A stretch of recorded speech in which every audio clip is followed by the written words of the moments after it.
Let's talk about Cole Palmer, shall we? Because, James, it was, mere paper talk, wasn't it, yesterday? But it drew a response from the Chelsea boss, Liam Rosenior, in his news conference. He's moved quickly to play down these rumours of a move away for Cole Palmer from Stamford Bridge to Manchester United. Let's hear, shall we, from the Chelsea boss on Cole Palmer. The speculation regarding Cole Palmer. Is he untouchable? Is he happy? Yes and yes. It's simple. Cole's an incredible player. Like, I have the guy sitting next to me, many players in the group.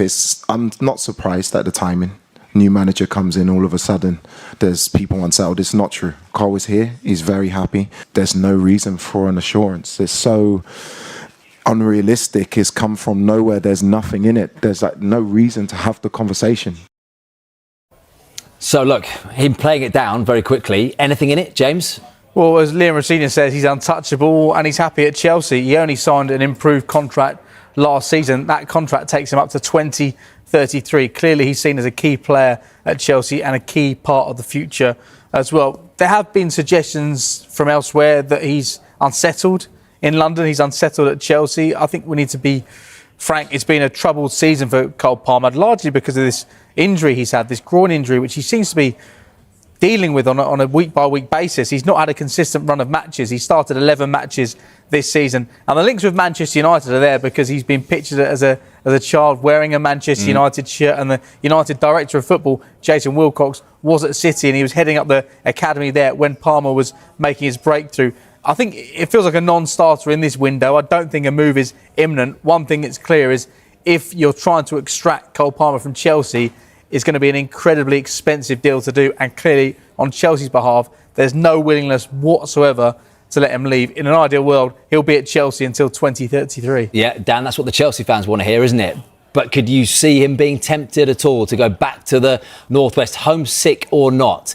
There's no taking away from it. Chelsea are a much better team when he's in the team, but in the last calendar year, he hasn't played as much as he would have liked. Injuries after injury. Yeah, so as soon as Cole Palmer got mentioned, I was looking at Connor and he was shaking his head. He couldn't believe it.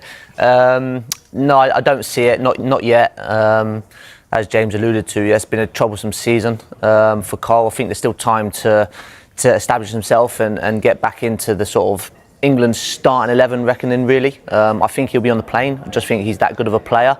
But he needs to start more games. He needs to get consistently fit now for the remainder of the season. But yeah, it's going to be well north of 100 million. And I just don't see Manchester United or any club actually affording that. I think Man U have got more important priorities to get in the summer, that midfield area. I don't think Cole is a position where they need right now, depending on Bruno Fernandes, that is in the summer. So yeah, it's one to wait and see. Connor, hands off? Yeah, I think it's, like you've said, you're not going to get him out of Chelsea right now. I think 7 years left on his deal. And I think it's a nice time for the rumours to come up about him going to Manchester United because of the injuries and because he's unsettled. Like, on the pitch, when he's a bit frustrated with his own performance, it can come across that he's frustrated.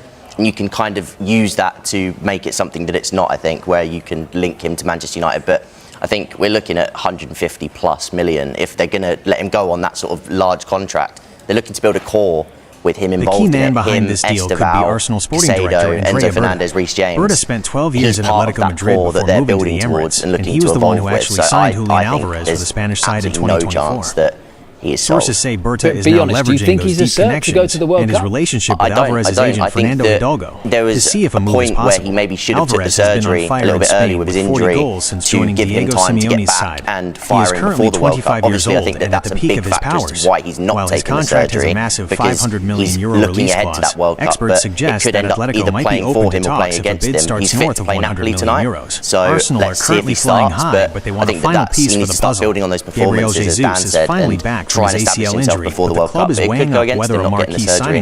Just lastly on Palmer, give me a number, because Dan has said 100 million. Competition is high, with Barcelona also monitoring the situation, but Arsenal's financial position and Berta's influence give them a real edge. Could we see Julian Alvarez back in the Premier League wearing red and white? The next few days before the deadline will be crucial. Let me know in the comments if you would pay what Raheem Sterling is owed on his contract. Don't forget to like and subscribe for more breaking transfer Not quite, but it is around 20 million pounds. What's the latest on Raheem Sterling and his future in a Chelsea shirt? Does he have a future in a Chelsea shirt? No, I don't think he's had a future in a Chelsea shirt for a long period of time. We understand that Chelsea and Raheem Sterling are close to finding a solution which would see his time at Chelsea come to an end. He's not played for Chelsea since May 2024, and he's remained one of the club's best paid players, £325,000 a week, despite the fact he's not played for them for nearly 2 years. He's got 18 months on his contract, and as you rightly say, it's quite an expensive amount of money that Chelsea are spending on him up until the end of this deal next summer. £25 million is what he'd be owed for the rest of that contract. But we understand Raheem Sterling, his stance is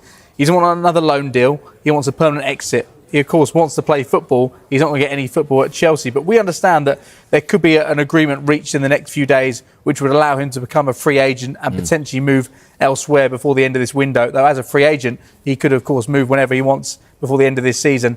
But we expect he won't be a Chelsea player beyond Monday. But, of course, Sterling's well within his rights, having signed that contract, Chelsea having given him that 5-year deal, to sit there until that contract runs out and pick up the money, which is £25 million if he stays until the end of next summer. Dan, there aren't many humans on the planet who would walk away from £25 million. We've discussed this, haven't we? Me and you have discussed this for the last month. It's down to Raheem Sterling.